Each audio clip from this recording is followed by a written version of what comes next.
Up till now, we have studied circular motion and its application. Today we are going to discuss rotational motion. Rotational motion discuss करण्यापूर्वी आपल्याला एक गोष्ट लक्षात आली पाहिजे की सर्क्युलर मोशन आणि रोटेशनल मोशन हे दोन्ही वेगवेगळ्या मोशन्स आहेत. सर्क्युलर मोशनमध्ये काय होतं आपण पाहिलं की object itself is moving along the circular path. मग तुमचा कोनिकल पेंड्युलमचा बॉब असू देत किंवा व्हेइकल असू देत जे टर्न घेत आहे किंवा स्पिअर ऑफ डेथमधला बाईक रायडर आहे, वेल ऑफ डेथमधला बाईक रायडर आहे, ह्या सगळ्या मोशन्स आहेत त्या कशा आहेत circular motion. Even you studied the motion of Earth around the sun, it is the circular motion. But when you consider the spinning top, rotating fan किंवा rotating spinning Earth, यामध्ये काय होतं की objects are continuously moving, revolving itself about any axis. So it is called as rotational motion. So see how we can define rotational motion. When the object rotates about any axis, then it is rotational motion. बघा मी सांगितलं त्याप्रमाणे परत एकदा define करते. Object rotates about any axis, then it is rotational motion. As the body rotates, all the particles are performing circular motion. जेव्हा body rotate होत असते तेव्हा मात्र त्या बॉडीमधले असणारे पार्टिकल्स सर्क्युलर पाथमध्ये मूव्ह होत असतात. The body is said to be rotating with angular velocity. As it is moving in circular, every particle is moving in the circular path, the body is having angular velocity. As velocity matters the kinetic energy, so due to this angular velocity, object has kinetic energy which is called as rotational kinetic energy. Okay, so let us see rotational kinetic energy. आपण आधी kinetic energy, rotational kinetic energy calculate करूयात. इथे बघा तुम्हाला एक object दाखवला आहे of any arbitrary shape. It is rotating in anti-clockwise sense with constant angular velocity omega, constant angular speed omega, and it is shown that here m1 m2, what are these? These are the particles which constitute this rigid body. या बॉडीच्या मध्ये जे particles आहेत त्यांना आपण numbering केलं m1 m2 m3 असं mn पर्यंत. आणि त्या प्रत्येक पार्टिकलचं perpendicular distance from the axis of rotation असं घेतलं, कन्सिडर केलं तर m1चं पर्टिक्युलर डिस्टन्स असेल r1, m2चं डिस्टन्स असेल r2, m3 इथं कुठं असेल त्याचं r3, m4 इथं कुठं असेल त्याचं r4, आणि हा समजा लास्ट पार्टिकल आहे mn, त्याचं डिस्टन्स आहे rn. So m1 m2 m3 mn be the masses of the particles, n particles, and r1 r2 r3 be their perpendicular distances from the axis of rotation respectively. Now, as these particles are performing circular motion, they must have linear velocities or linear speeds. Suppose v1, v2, vn be their linear speeds, and we know v is equal to r omega. So for first particle you can write v1 is equal to r1 omega, v2 is equal to r2 omega, and similarly for nth particle you can write vn is equal to rn omega n. Okay, now we can write the kinetic energy of first particle. जाता त्याला पहिल्या पार्टिकलची आपण linear speed घेतली, मग त्याला kinetic energy आली. Suppose kinetic energy of first particle is written as ke1, which can be written as half m1 v1 square. कारण kinetic energyचा formula काय आहे? Half mv square. So for first particle we can write is half m1 v1 square. This v1 is replaced by r1 square omega square. So kinetic energy becomes 1/2 m1 r1 square omega square. Similarly for second particle you can write half m2 r2 omega square. In this way, for nth particle you can write this kinetic energy of nth particle is half mn rn square omega square. If you sum up all these kinetic energies, या सगळ्यांची जर addition केली तर तुम्हाला काय मिळेल? Rotational kinetic energy of rigid body, which is the sum of all individual rotational kinetic energies. Hence rotational kinetic energy is written as half m1 v1 square plus half m2 v2 square plus half mn vn square. What is next? V1 square is replaced by R1 square omega square, V2 replaced by R2 omega 2 square, Vn is Rn square omega square. So in this way you get this equation as 1 half m1 R1 square omega square plus half m2 R2 square omega square and plus mn Rn square omega square. आता याच्यामध्ये omega square प्रत्येक टर्मला multiply आहे, half multiply आहे, तर आपण काय करूयात, half आणि ओमेगा स्क्वेअर इथं कॉमन काढलाय, मग इंटू ब्रॅकेट काय राहतंय, तर m1 r1 square plus m2 r2 square plus mn rn square. ही जे समेशन आहे m1 r1 square plus m2 r2 square, this summation is replaced by suppose I is equal to m1 r1 square plus m2 r2 square plus mn rn square, which can be written as simply summation I running from 1 to n mi ri square. And hence our equation for rotational kinetic energy becomes half, this bracket is replaced by I and omega square as it is. Okay, so rotational kinetic energy we have obtained is 1 half I omega square. See here, if I is replaced by m and omega is replaced by v, then this rotational kinetic energy, which is half I omega square, becomes analogous to the translational kinetic energy, half as it is I is replaced by m and omega square is replaced by v square. So you get these two analogous equation. In translational kinetic energy you get half mv square, and for rotational kinetic energy you get half I omega square.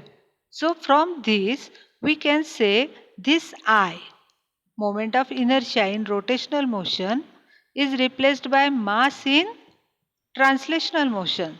So this I is called as moment of inertia, which we have written as summation of m1 r1 square plus m2 r2 square plus mn rn square. So from this we can define moment of inertia. See definition of moment of inertia, how it is written: moment of inertia of a rigid body rotating about an axis is equal to sum of product of mass of particle and square of the perpendicular distance of the particle from the axis of rotation.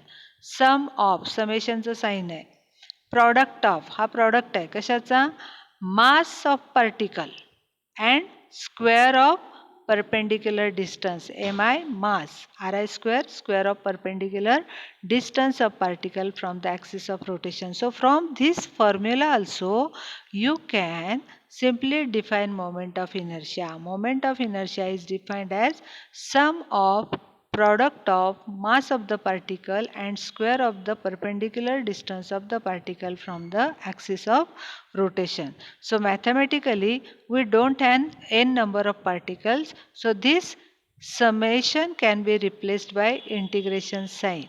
Okay, so this was moment of inertia. So you can give the significance of the moment of inertia. What is the significance? We have seen I is replaced by m in translational motion. So the role of mass which is played in translational motion, जे mass represent करतं, काय represent करतो, inertia, जडवतो. एखादी object आहे तिथंच आहे, ती हलत नाही, का तर तिला मास आहे म्हणून. तसंच रोटेशनल मोशन मध्ये मास मॅटर करतं आणि that mass is replaced by moment of inertia. So moment of inertia is the quantity analogous to mass. It plays the same role as mass does in translational motion. एका वाक्यात लिहायचं, it plays the role of mass as in translational motion. It depends on the individual masses and the distribution of these masses about the given axis of rotation. Moment of inertia कशावर depend करतो, तर मासवर depend करतो आणि त्याचं distribution of masses about the given axis of rotation. म्हणजे जर तुम्ही axis बदलला तर मोमेंट ऑफ इनर्शिया नक्कीच बदलणार आहे. Okay, now let us find out the moment of inertia of some regular shaped objects. We are considering here mi of uniform ring. This is the ring. या रिंगचं आपण काय करतोय, moment of inertia जर काढायचं म्हटलं, कॅल्क्युलेट करायचं म्हटलं तर कसं काढणार आपण. Suppose capital M is the mass of this ring, M is the mass of ring and it is rotating about its axis passing through center. What is own axis? Which is a symmetrical axis. या रिंगच्या सेंटरमधून perpendicular जाणारा axis म्हणजे तिचा on axis. So the entire mass m is at the distance of radius r. प्रत्येक ठिकाणी जर तुम्ही बघितलं तर तो रेडियस इक्वल असणार आहे. So you can find the M I of ring as mr². I is equal to mr². Okay. Similarly you can find the M I of disc. आपण डिस्कचा पण काढू शकतो. मग डिस्कचा मोमेंट ऑफ इनर्शिया काढताना इथं काय कन्सिडर केलं आहे बघा, की suppose m is the mass of the ring and r is the radius. But as the disc is uniform. ही डिस्क कशी आहे? युनिफॉर्म आहे, म्हणजे तिची सरफेस डेन्सिटी कॉन्स्टंट आहे म्हणायचं. काय म्हणायचं? सरफेस डेन्सिटी कॉन्स्टंट आहे. याचा अर्थ काय? Mass per unit surface area is constant. Suppose sigma is surface density and then sigma is written as m upon pi r², where r is the radius of the disk. Okay, now what we have done, we have divided this disk into number of concentric rings. आपण काय केलं आहे, ह्या डिस्कला number of concentric रिंगमध्ये divide केलं आहे. त्यातली एक ring इथं कन्सिडर केली की या रिंगचा थिकनेस आहे dr आणि त्याची रेडियस आहे स्मॉल r आणि तिचं मास कन्सिडर केलं आपण dm एवढं मास कन्सिडर केलं आहे. Divide the disc into number of concentric rings as shown of thickness dr and mass dm. आता का केलं तर बघा, सब आपण एका रिंगचं हे केलं, आपल्याला रिंगचा फॉर्म्युला माहिती आहे. आता रिंगचा सरफेस एरिया काय झाला तर 2πr dr. मध्ये पोकळ आहे ती रिंग, तिचा थिकनेस dr आहे आणि तिचा सर्कम्फरन्स 2πr आहे. म्हणजे रिंग काय झाली, थिकनेस काय, रिंगचा एरिया काय झाला 2πr dr. आणि मग त्या रिंगची सरफेस डेन्सिटी काय झाली तर dm अपॉन 2πr dr. बघा, आपण रिंगची सरफेस डेन्सिटी काढताना तिचं मास dm आहे आणि एरिया पण इथं काढलाय 2πr into dr. So from this equation you can have dm is equal to 2π sigma r dr. Multiply this 2πr dr here with sigma. So mi of ring is calculated as dm r². आपण formula आत्ताच बघितलाय, ir is dm r². मग ह्या एका रिंगचा moment of इनर्शियाला dm into r². अशा number of rings आहेत. या सगळ्या रिंगच्या मोमेंट ऑफ इनर्शियाची जर तुम्ही समेशन घेतली तर तुम्हाला एम आय ऑफ डिस्क मिळणार आहे. So M I of disc is the summation of M I of concentric rings. Hence you can write I is equal to integration of IR from 0 to R. Centre पासून diameter पर्यंत जे आपण concentric rings केल्या त्याला आपण integration 0 to R म्हणायचं. Okay, so it is r² dm. Formula आपण बघितला आहे रिंगचा. मग इथं dm ची व्हॅल्यू काय सबस्टिट्यूट केली की 2πr sigma dr into r². आपण इथं जी व्हॅल्यू काढलीच dm ची 2πr सिग्मा dr ती इथं सबस्टिट्यूट केली. 2π आणि सिग्मा हे कॉन्स्टंट आहेत. मग हे इंटिग्रेशनमध्ये फक्त r² इंटू r काय राहिलं r³ dr. मग या r³ drचं इंटिग्रेशन काय येतं r⁴ अपॉन r. आणि मग ही लिमिट्स ऑफ इंटिग्रेशन, सॉरी इथं स्मॉल r झाला आहे चुकून, कॅपिटल R पाहिजे. 0 टू कॅपिटल R केल्यानंतर इथं इंटिग्रेशन मिळतं आपल्याला r⁴ अपॉन 4. आता इथं आपण जर थोडीशी रिअरेंजमेंट केली, हे 2 कॅन्सल होतील, इथं 4च्या ऐवजी 2 येतील. बरोबर, हा r² जर आपण स्प्लिट केला तर pi sigma r² into r²/2 येतो. आणि हा पाय सिग्मा r² म्हणजे काय नाही तर मास ऑफ द डिस्क आहे, जे इथं आपण डिनोट केलं आहे. Sigma is equal to m upon πr². इथं कॅपिटल R आलं की πr² येईल, म्हणजे मास काय येईल सिग्मा इंटू πr². तर हे इथं आपण सबस्टिट्यूट केलं आहे. Sigma πr² is m r² upon 2. So M I of disc is mr² upon 2. आलं लक्षात? अशा प्रकारे आपण वेगवेगळ्या ऑब्जेक्टचा मोमेंट ऑफ इनर्शिया काढू शकतो. त्याची समरी शेवटच्या लेक्चरला फॉर्म्युले दिले जातील. त्याचं कुठं डेरिवेशन तुम्हाला बोर्डावर विचारलेलं नाही, पण न्यूमेरिकल सॉल्व करताना लागेल. आता आणखीन एक कन्सेप्ट आपण बघणार आहोत, ती आहे radius of gyration. Radius of gyration हे लक्षात घेण्यासाठी एक दुसरा फॉर्म्युला तुमच्या समोर आहे, I is equal to mk². आता याच्यामध्ये I तुमचा मोमेंट ऑफ इनर्शिया आहे आणि हा जो k इंट्रोड्यूस केला आहे, this k is nothing but radius of gyration. याचा अर्थ काय होतो बघा की this equation means that mass of that object is effective at the distance of k. From the given axis of rotation. तुमच्या बॉडीला जे काही मास आहे ते ॲक्सिसपासून एका विशिष्ट पॉईंटला लोकेट केलेलं आहे, कॉन्सन्ट्रेटेड झालेलं आहे, जसं आपण सेंटर ऑफ मास म्हणतो तसं. And that distance from the axis of rotation is called as K, that is radius of gyration. मग आपण रेडियस ऑफ गायरेशनची डेफिनेशन कशी करू शकतो? Radius of gyration is defined as the distance from the axis of rotation where the whole mass of the body is supposed to be concentrated.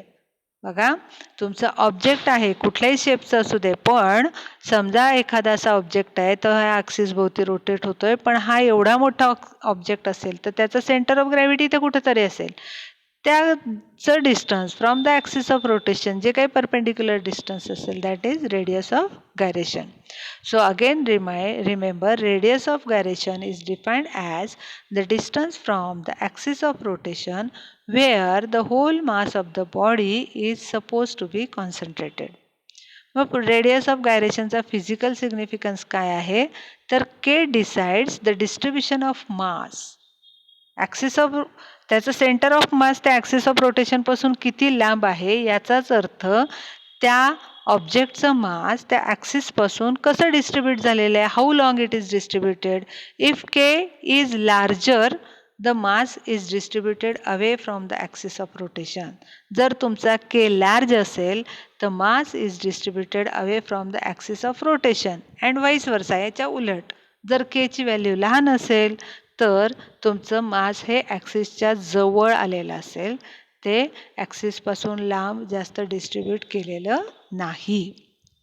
Okay, so we have finished for today's lecture and tomorrow we will see the 2 theorems which are used to calculate the moment of inertia of the different objects. Okay, bye bye.